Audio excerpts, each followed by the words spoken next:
أعوذ بالله من الشيطان الرجيم. بسم الله الرحمن الرحيم. ادع إلى سبيل ربك بالحكمة والموعظة الحسنة وجادلهم بالتي هي أحسن إن ربك هو أعلم بمن ضل عن سبيله وهو أعلم بالمهتدين. وإن عاقبتم فعاقبوا بمثل ما عوقبتم به ولئن صبرتم لهو خير للصابرين. واصبر وما صبرك إلا بالله ولا تحزن عليهم ولا تك في ضيق مما يمكرون.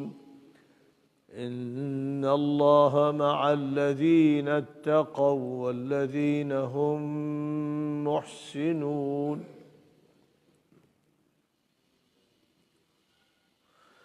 اپنے رب کے راستے کی طرف حکمت، دانشمندی اور عمدہ دل پذیر اور مؤثر مواعظ کے ذریعے دعوت دو، اور اختلاف کرنے والوں یا بحث کرنے والے لوگوں سے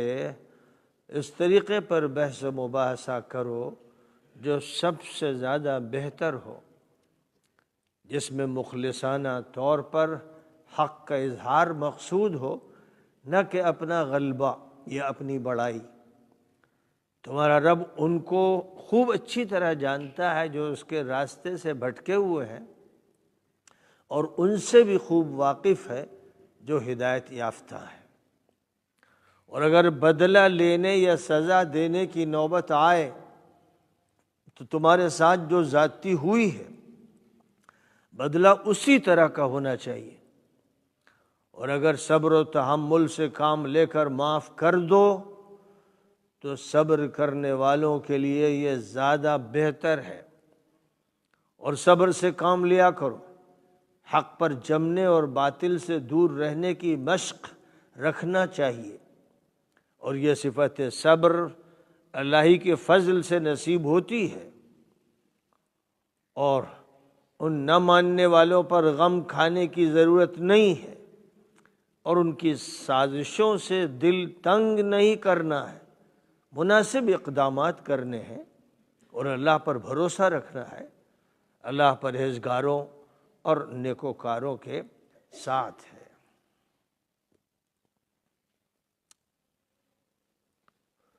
سورۃ النحل کی یہ آخری آیتیں ہیں، آیت نمبر 125، 126، 127، 128، اور ان میں خاص طور پر آیت نمبر 125 میں اللہ تعالیٰ کی طرف سے نبی اکرم صلی اللہ علیہ وسلم کو اور نبی کے راستے پر چلنے والوں کو یہ حکم دیا گیا ہے کہ اپنے پروردگار کے راستے کی دعوت دیجیے، لیکن یہ دعوت حکیمانہ ہونی چاہیے، یعنی پوری دانش مندی کے ساتھ بات کہنی چاہیے، بے عقلی نہیں ہونی چاہیے، اور طیش میں نہیں آنا چاہیے، اور غیر مناسب بات نہیں کہنا چاہیے، اور کوئی بھی ایسا طریقہ کار اختیار نہیں کرنا چاہیے جو عقل کے خلاف ہو، دانش اور بینش کے خلاف ہو۔ اور پھر یہ کہ جو بات کہی جائے، جب دعوت کے لیے کہی جا رہی ہے تو وہ بات مؤثر ہونی چاہیے، دل لگتی ہونی چاہیے، دل سے نکلنی چاہیے، تاکہ دل میں داخل ہو۔ زبان سے جو چیز نکلتی ہے وہ کان میں داخل ہوتی ہے، اور اس کے بعد اس پر توجہ نہیں ہوتی ہے تو بس نکل جاتی ہے، ذہن سے نکل جاتی ہے، دل میں بیٹھتی نہیں۔ لیکن جو بات دل سے کہی جاتی ہے، خلوص کے ساتھ کہی جاتی ہے، اور درد مندی کے ساتھ، فکر مندی کے ساتھ کہی جاتی ہے تو وہ اپنی جگہ دل میں بناتی ہے، دیر سویر اس کا اثر ظاہر ہوتا ہے۔ نبی اکرم صلی اللہ علیہ وسلم ظاہر ہے کہ بڑے حکیم، بڑے دانا، بڑے فرزانہ تھے، اور اللہ تعالیٰ کی ہدایت کے مطابق آپ لوگوں سے بات کرتے تھے۔ اب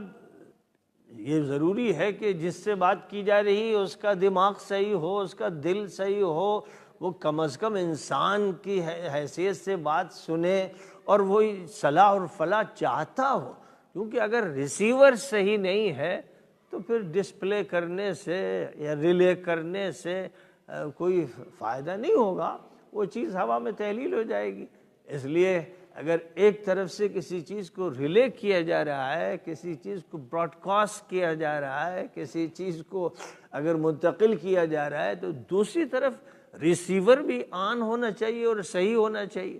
جو اس بات کو قبول کر سکے اور اس کو پھر ریکارڈ کر سکے۔ ایک ریکارڈر ریکارڈ کرتا ہے، پلاسٹک کی ٹیپ میں ریکارڈ کرے یا مختلف کیمیکل سے تیار کردہ کسی سم میں یا کسی چپ میں ریکارڈ کرے، لیکن ریکارڈر بھی صحیح ہو اور پلیئر بھی صحیح ہو، دونوں چیزیں اپنا کام کریں گی تب اس کا نتیجہ نکلتا ہے۔ تو بہرحال ایک بات یہ فرمائی گئی کہ جب گفتگو کیجئے تو دانش مندی کے ساتھ کیجئے، یعنی ہر داعی سے یہ کہا جا رہا ہے، جب سب سے بڑے داعی حضرت محمد مصطفیٰ صلی اللہ علیہ وسلم کو یہ حکم دیا جا رہا ہے تو ظاہر ہے کہ آپ کے ہر امتی کو یہ حکم دیا جا رہا ہے کہ بات حکیمانہ ہو، دانش مندانہ ہو، اور اسی کے ساتھ ساتھ بات دل لگتی ہو، مؤثر ہو، دل سے نکلنے والی بات ہو، بات ایسی نہ ہو کہ جو قبول نہ کی جائے۔ یعنی جیسا مخاطب ہوگا، اگر ایک طالب علم مخاطب ہے تو انداز دوسرا ہوگا، اور استاد مخاطب ہے تو دوسرا ہوگا، اور اگر جاہل ماحول کے لوگ ہیں جہاں مزدور اور کاشتکار بیٹھے ہوئے ہیں تو ان کو مخاطب کرنے کا اسلوب الگ ہوگا۔ یعنی جیسا مخاطب ہوتا ہے اس کا لحاظ کرنا پڑتا ہے۔ اس کو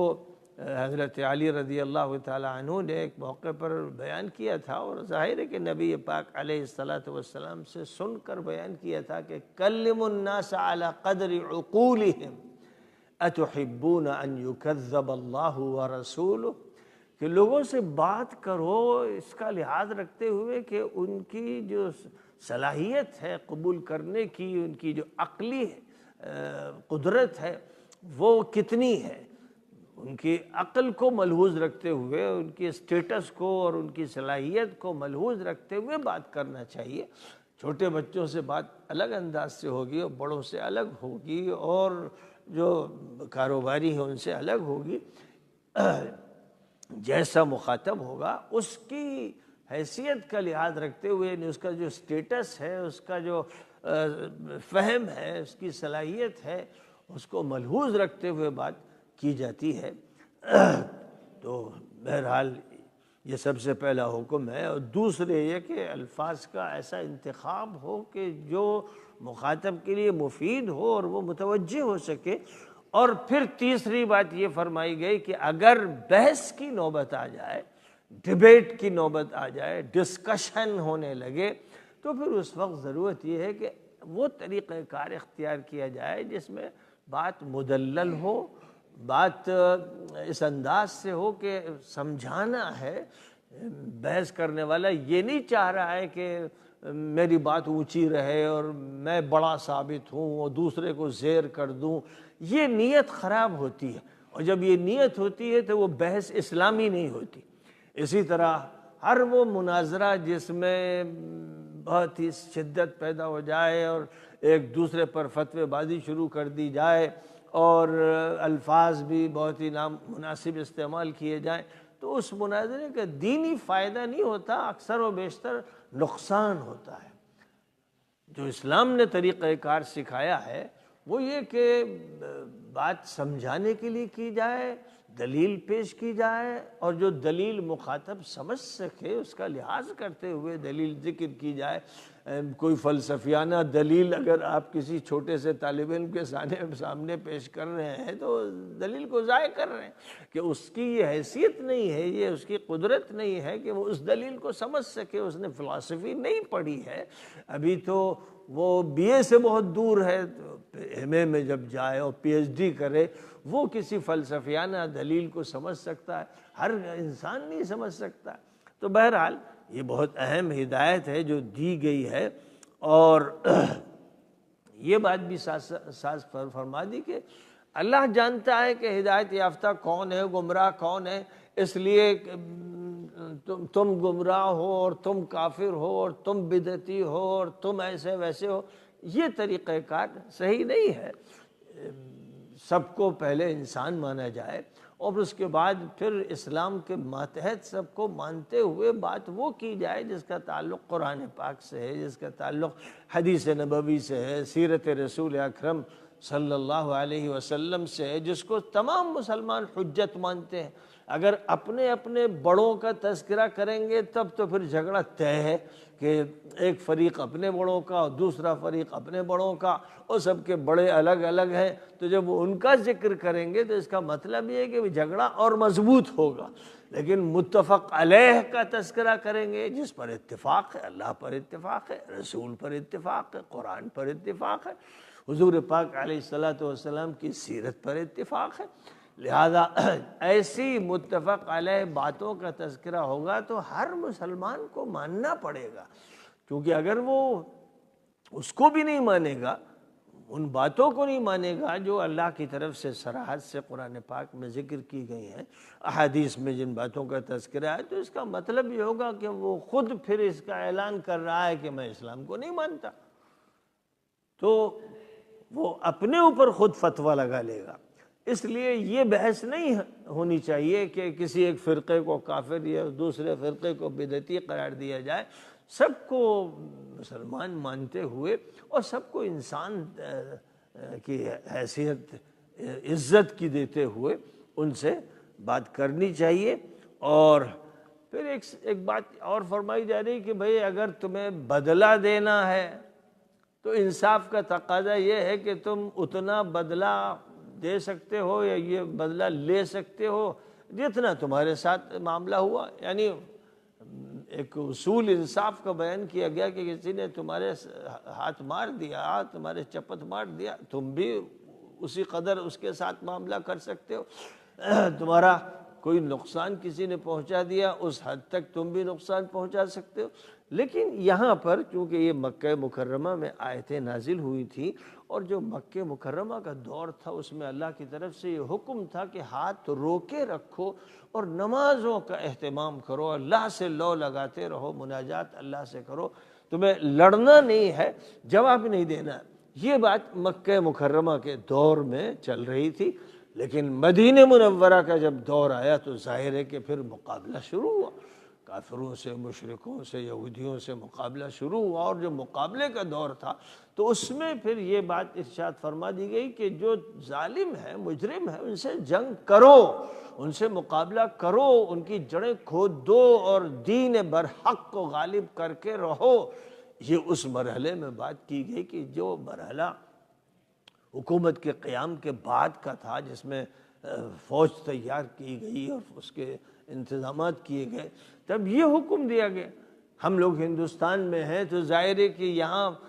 مدینہ منورہ کا مرحلہ نہیں ہے، یہاں ٹکراؤ کی پالیسی اختیار نہیں کرنا ہے، یہاں لڑائی نہیں کرنا ہے، کیونکہ جو مکہ مکرمہ کی صورتحال تھی کہ ابھی دعوت کی حجت قائم کرنی ہے، کوئی فرد ایسا باقی نہ رہ جائے جس کو معلوم نہ ہو جائے کہ اسلام کیا ہے، قرآن کیا ہے، نبی پاک علیہ الصلاۃ والسلام کے بارے میں کیا بات کہی گئی۔ یہ جب تک معلوم نہ ہو جائے ہر ہندو کو، ہر جینی کو، ہر بدھسٹ کو، اور جتنے بھی فرقے اور طبقے یہاں رہتے ہیں، ان تک یہ بات پہنچا نہ دی جائے اور حجت قائم کر نہ دی جائے اور اسلامی نظام برپا ہو نہ جائے، اس وقت تک جنگ کے کوئی معنی نہیں، لڑائی کی کوئی معنی نہیں۔ لہذا یہاں تو مجموعی طور پر جہاں بھی غیر مسلموں کی حکومت ہے اور وہ حکومت پوری طاقت کے ساتھ قائم ہے، وہاں مکی دور کی آیتوں پر عمل ہونا چاہیے، اور جو کام مسلمانوں کے ذمے ہے کہ وہ اسلام کا تعارف کرائیں، یہ تعارف کرانا چاہیے، ہر سطح پر کرانا چاہیے، ہر جگہ کرانا چاہیے، اور پھر جس طرح بات کی گئی کہ دانش مندی سے کرانا چاہیے، اور اگر کوئی ڈیبیٹ ہو، کوئی ڈسکشن ہو تو اس میں بھی دلیل پیش کرنا چاہیے۔ اس طرح بات کو کرنا چاہیے کہ مخاطب بات کو اچھی طرح سمجھ سکے اور اس کو اطمینان حاصل ہو۔ لیکن جہاں پر اسلامی نظام قائم ہو، یا یوں کہیے کہ اسلامی ریاست و اسلامی حکومت ہو، ان سے تو پھر اللہ تعالیٰ کا حکم یہ ہے کہ جو بھی ظالم ہیں، ستمگر ہیں، مجرم ہیں، ان سے جنگ کرو تاکہ ان کے اثر و نفوذ کا خاتمہ کر کے اللہ تعالیٰ کی برتری کو اور اسلام کی بالادستی کو ثابت کر دو۔ حتی یکون الدین کلہ للہ، اطاعت مکمل طور پر صرف اللہ کی باقی رہے، وہاں یہ حکم ہے۔ اور یہ حکم یہود سے بھی، نصارہ سے بھی، اور مشرکین و کفار سے بھی، جتنے بھی اس طرح کے طبقات ہیں جنہوں نے زیادتیاں کی ہیں، مسلمانوں کو گھروں سے بے گھر اور ان پر ظلم کیا ہے، تو ان سے مقابلے کا حکم دیا گیا ہے۔ اور اس مقابلے میں یہ بات کہہ دی گئی فَمَنِ اعْتَدَى عَلَيْكُمْ فَاعْتَدُوا عَلَيْهِ بِمِثْلِ مَا اعْتَدَى عَلَيْكُمْ، تم پر جس نے زیادتی کی ہے پھر تم اس کا بدلہ ویسے ہی لو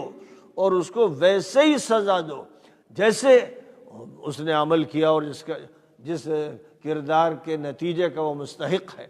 پھر اس میں کوتاہی اور کمی صحیح نہیں ہے۔ اس نے اگر تمہارے اوپر بندوق چلائی ہے تم بندوق چلاؤ، اس نے توپ چلائی ہے تم توپ چلاؤ، اس نے راکٹ چلایا ہے تم راکٹ چلاؤ، مقابلہ پھر برابر کا ہوگا۔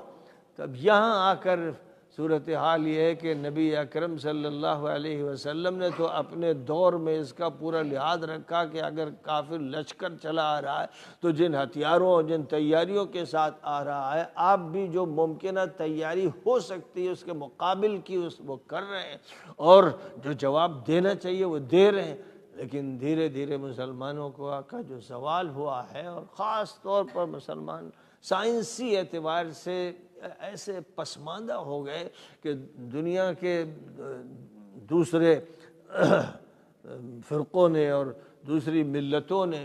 سائنسی ترقی کر کے جنگجویانہ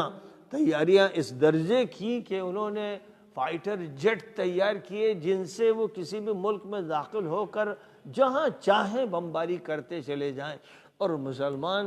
فضائی طاقت میں بالکل بے بس رہے اور ناکام رہے۔ تو اب وہ زیادہ سے زیادہ میزائل مار سکتے ہیں، لیکن میزائل کا نشانہ صحیح لگے نہ لگے اور اس کو روک دیا جائے، اور جہاز جو ہیں وہ اوپر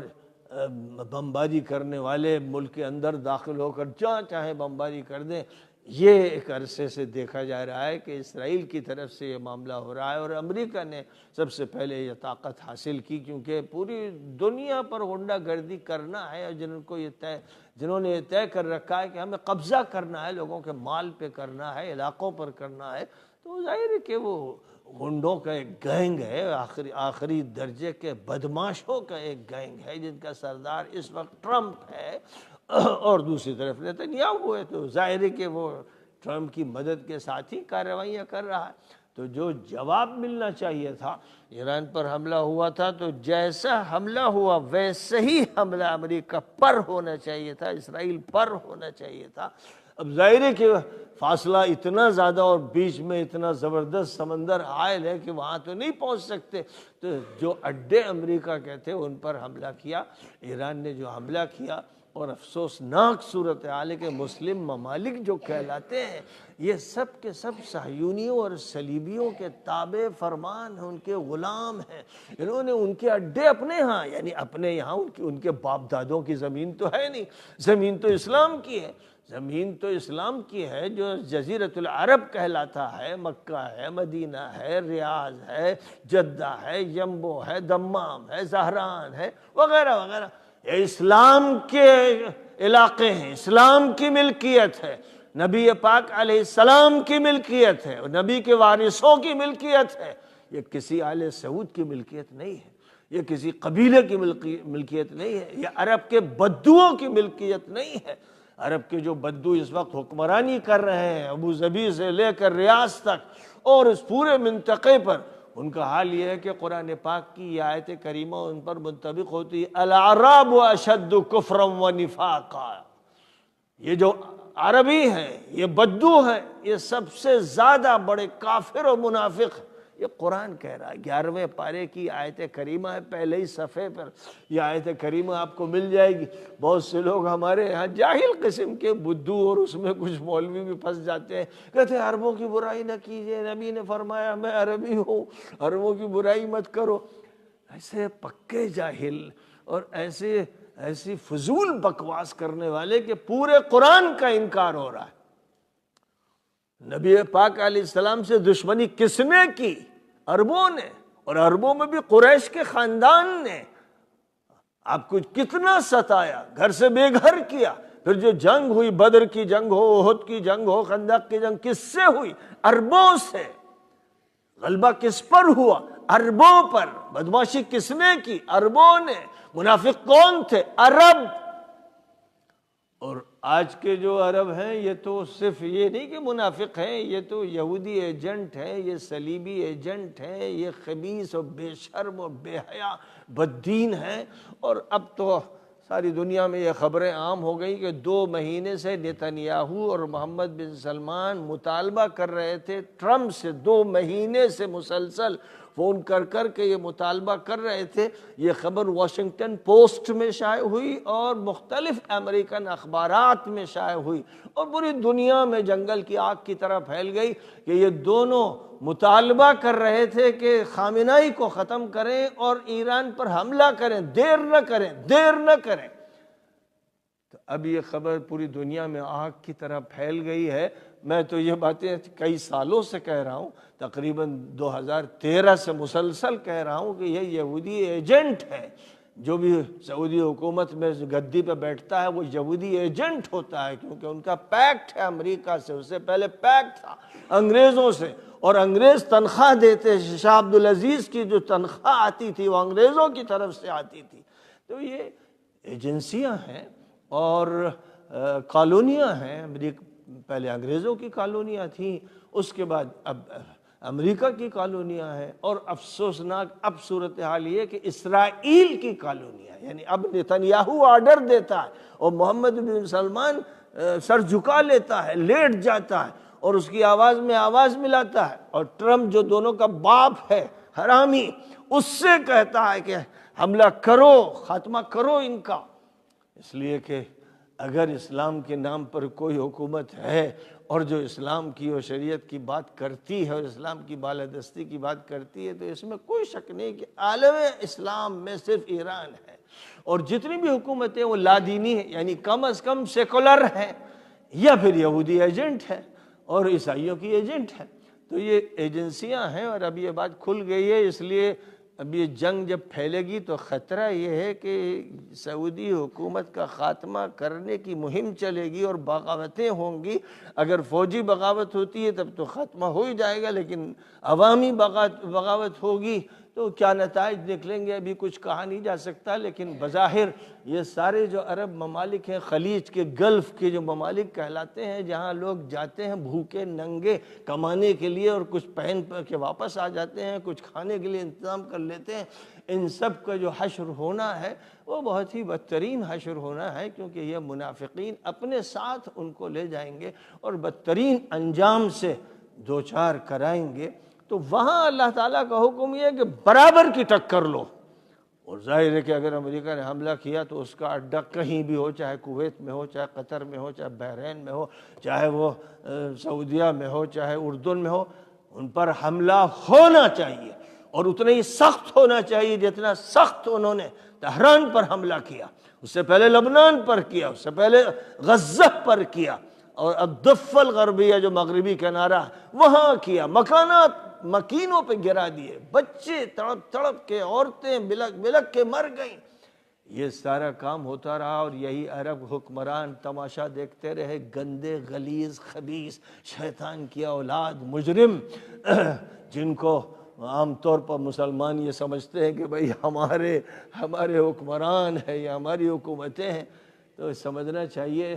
اے مسلمانوں یہ سمجھ لو کہ یہ یہودی اولاد ہیں، یہ عیسائی مجرم ہیں، یہ ان کا سارا تعلق کفر سے ہے، اور ان پر وہ آیت قرآن کی منطبق ہوتی ہے، الاعراب اشد کفرا و نفاقا۔ یہ جو عربی ہے، عرب بدو، خاص طور پر بدو کا لفظ استعمال کیا جاتا ہے کہ الہڑ و دیہاتی اور جاہل و بے پڑھے، ان کا حال یہ ہے کہ ان کا کفر بھی بہت سخت ہے اور ان کا نفاق بھی بہت سخت ہے۔ تو بہرحال یہ فرمایا گیا، تو جو اس دور سے گزر رہے ہیں ان پر جو ذمہ داری ہے اس کو بھی قرآن پاک میں بیان کر دیا گیا، اور ہم لوگ جس دور سے گزر رہے ہیں اس کو بھی بیان کر دیا گیا کہ تم لوگوں کو جو کام کرنا ہے کہ دعوت اسلامی سامنے لاؤ، اور اللہ سے متعارف کراؤ، نبی سے متعارف کراؤ، قرآن کا تعارف عام کر دو، اور جو حالات پیش آئیں ان پر صبر کرو۔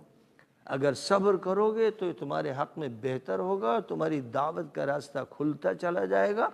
غصے میں نہ آؤ، نعرے بازیاں مت کرو، اور کہیں پر ٹکرا کر اپنے کو نقصان نہ پہنچاؤ۔ فرمایا وَاصْبِرْ وَمَا صَبْرُكَ إِلَّا بِاللَّهِ، صبر کرو، جمے رہو، حق پر ڈٹے رہو، اور اللہ ہی کے سہارے تمہیں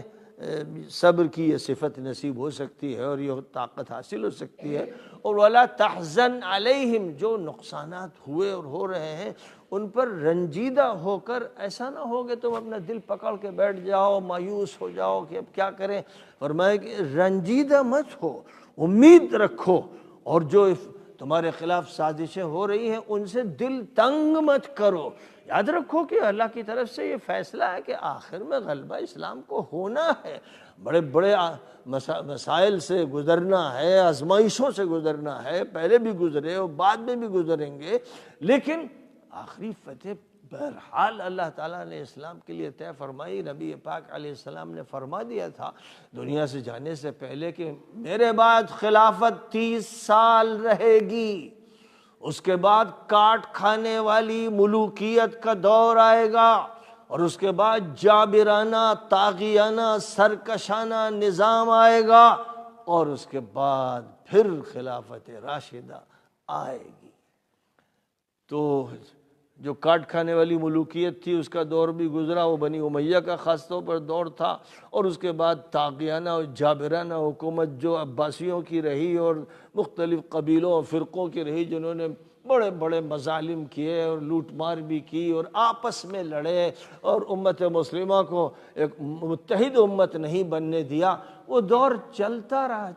رہا۔ اب اس کے بعد کا جو دور ہے وہ جب بھی آنا ہے تو وہ خلافت راشدہ کا دور ہے، اور خلافت راشدہ کا دور ظاہر ہے کہ مہدی علیہ السلام سے جڑا ہوا ہے۔ جب بھی ان کا ظہور ہوگا تو وہ خلافت راشدہ قائم کریں گے۔ ابتدا خلافت راشدہ کی ظاہر ہے کہ نبی پاک علیہ السلام نے اللہ کی خلافت قائم کی، اور پھر آپ کی خلافت ابو بکر نے، عمر نے، عثمان نے، علی نے قائم کی، اور جو انہوں نے نظام پیش کیا اور جو اخلاق پیش کیے اور جو معاملات پیش کیے ان کا خاتمہ کر دیا گیا کاٹ کھانے والی ملوکیت کے دور میں، اور ظالم و جابر و قاتل و مجرم و سفاک اس امت پر مسلط ہو گئے، جنہوں نے اس امت کی ریڑھ کی ہڈی توڑ دی، اور اس امت میں جو بڑی حیثیت رکھنے والے تھے، یعنی عظیم صحابہ، جلیل القدر صحابہ کو شہید کیا صفین کے میدان میں ان بدماشوں نے، ان خبیثوں نے، ان مجرموں نے، اور اس کے بعد پھر آگے چل کر نبی کے نواسوں کو اور آپ کے خاندان کے لوگوں کو شہید کیا کربلا میں، اور صرف ایک ان کے گورنر حجاج نے 1,20,000 مسلمانوں کو، جن میں صحابہ بھی تھے اور تابعین بھی تھے، اپنے ہاتھوں سے شہید کیا۔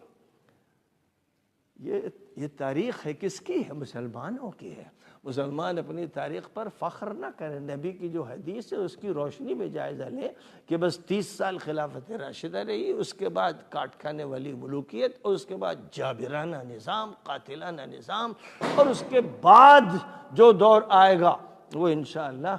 خلافت راشدہ کا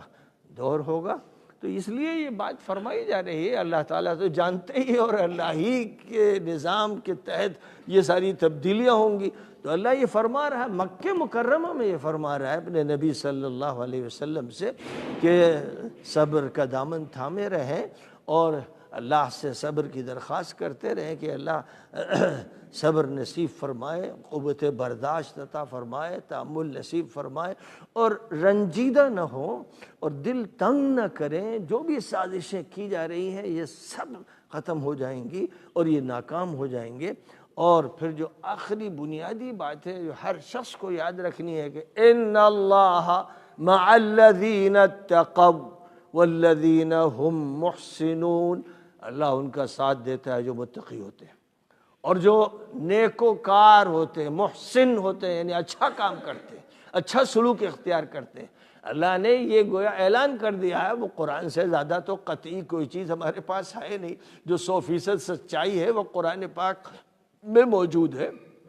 لہٰذا اللہ ان کے ساتھ ہے جو متقی ہیں، اور روزہ ہم پر فرض کیا گیا تقوی کے لیے، قرآن اتارا گیا تقوی کے لیے، اسلام دیا گیا تقوی کے لیے۔ تو جو بھی متقی و پرہیزگار ہوں گے اور کام ان کا اچھا ہوگا، نیکی کو اختیار کریں گے، ان کا ساتھ اللہ دے گا، چاہے وہ اس دنیا میں شہید ہوں، چاہے زخمی ہوں۔ یہ سب کچھ ہونے کے باوجود بھی اللہ تعالیٰ ان کے ہی لوگوں کو آگے چل کر عزت عطا فرمائے گا، فتح نصیب فرمائے گا۔ قربانیوں کے بعد پھر اللہ کی طرف سے جزا نصیب فرمائی جاتی ہے، اور دنیا کی جزا اصل جزا نہیں ہے، اگرچہ یہاں بھی وعدہ اللہ کی طرف سے فرمایا گیا اور نبی پاک علیہ السلام نے پیشین گوئیاں فرمائیں بڑی صفائی کے ساتھ اور وضاحت کے ساتھ۔ اس لیے ہمیں مضبوطی کے ساتھ اپنا کام کرنا چاہیے، مکی دور کا بھی کرنا چاہیے، مدنی دور کا بھی کرنا چاہیے، کہاں پر کیا کام کرنا ہے، کس طرح کرنا ہے، اس میں لگنا چاہیے۔ اور عالم اسلام کے لیے جو صورتحال ہے اس میں جو بھی ساتھ دے سکتا ہے وہ ساتھ دے گا، لیکن کم از کم فہم صحیح ہونا چاہیے۔ جن لوگوں کو اس طرح سے سمجھایا جاتا ہے کہ ارے بھائی یہ یہودی ہیں اور یہ شیعہ ہیں تو آپس میں ملے ہوئے ہیں، اچھا ہے مرے، یہ بھی ختم ہو وہ بھی ختم ہو، جو یہ باتیں کرتا ہے وہ بندر کی اولاد، سور کی اولاد، خبیث الدہر، اسلام سے خارج گھسپیٹیا ہے، وہ گھسپیٹیا ہے، امت مسلمہ سے اس کا کوئی تعلق نہیں۔ کل کی جو آیت پیش کی گئی تھی اس میں اس کو پوری وضاحت کے ساتھ بیان کر دیا، اور قرآن بار بار اسی کا تذکرہ کرتا ہے کہ امت ایک ہے، امت ایک ہے، امت میں تفریقے کے کوئی معنی نہیں۔ اور ظاہر ہے کہ جو اصل دشمنوں سے، جن کو ہم بار بار سورہ فاتحہ میں کہتے ہیں المغضوب علیہم المغضوب علیہم، جن پر اللہ کا غضب نازل ہوا، نبی نے فرمایا کہ اس سے مراد یہودی ہے، اور جہاں جہاں بھی ملعون کہا گیا یہودیوں کو کہا گیا اور ان کے ساتھ جو شامل ہیں ان کو کہا گیا۔ تو جو بھی ان کے دوست ہیں، قرآن میں صاف طور پر بتا دیا گیا کہ یا لا تتخذوا اليهود والنصارى اولیاء بعضهم اولیاء بعض ومن يتولهم منکم فانه منهم۔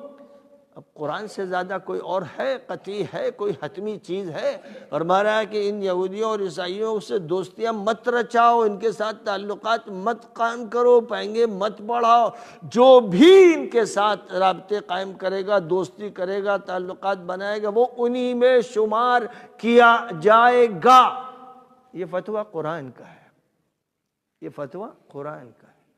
آل سعود یہودی ہیں، آل نہیان یہودی ہیں، اردن کے حکمران یہودی ہیں، مصر کے حکمران یہودی ہیں، یہ قرآن کا فتویٰ ہے۔ اب اس قرآن کے فتوے کو نقل کر دینا بھی اگر جرم ہے تو ظاہر ہے کہ بھئی ہم لوگ اس کے مجرم ہیں، کیونکہ قرآن نے جو کچھ بھی کہہ دیا صاف صاف بیان کر دیا، اس کو بیان کرنا ہماری ذمہ داری ہے، اور امت مسلمہ کے تمام افراد کو وہ بات بتانا ضروری ہے جس بات سے اگر وہ واقف نہیں ہوں گے تو خطرہ ہوگا کہ گمراہ نہ ہو جائیں۔ حضرت عمر رضی اللہ تعالیٰ عنہ فرمایا کرتے تھے کہ جو صرف اسلام میں پرورش پائے گا اور جاہلیت سے واقف نہیں ہوگا، خطرہ ہے کہ وہ اسلام کی ایک ایک کڑی توڑ دے گا،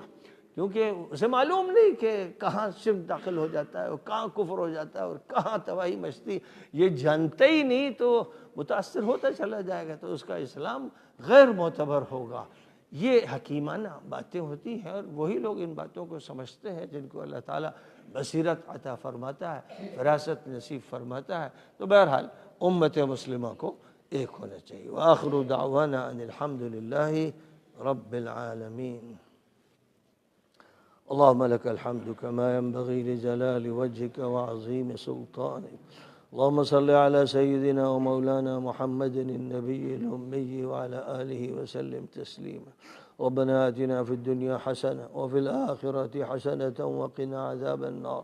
ربنا لا تؤاخذنا إن نسينا أو أخطأنا. ربنا ولا تحمل علينا إصرا كما حملته على الذين من قبلنا. ربنا ولا تحملنا ما لا طاقة لنا به واعف عنا واغفر لنا وارحمنا أنت مولانا فانصرنا على القوم الكافرين. فانصرنا على القوم الكافرين. اللهم اجعلنا مع المتقين. اللهم اجعلنا من المحسنين يا كريم يا حنان يا منان یا ذا الجلال والاکرام۔ اے اللہ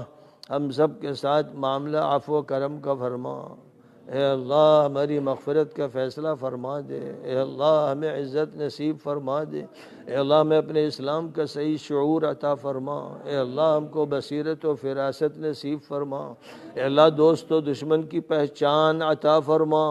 اے اللہ امت مسلمہ میں شامل ہوتے ہوئے ان تمام ظالموں کا مقابلہ کرنے کی قوت و طاقت و سکت عطا فرما جو اسلام کے خلاف، قرآن کے خلاف، نبی اسلام کے خلاف جنگ چھیڑے ہوئے ہیں۔ اے اللہ